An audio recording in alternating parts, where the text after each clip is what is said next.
Hi there. Today we're taking a look at a product from Amico. The brand was nice enough to send me this in exchange for an honest review. So let's get into some of the features. This is their 6-pack LED high bay light. It's got a nice wide beam angle and it is IP65 rated.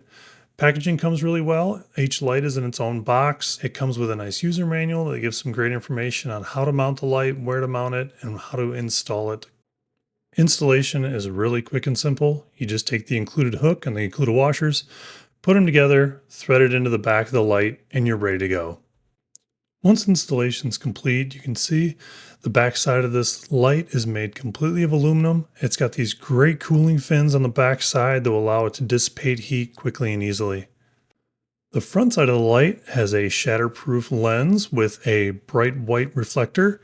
It also has a great array of these LEDs inside in kind of a bubble configuration to allow for a nice wide beam angle.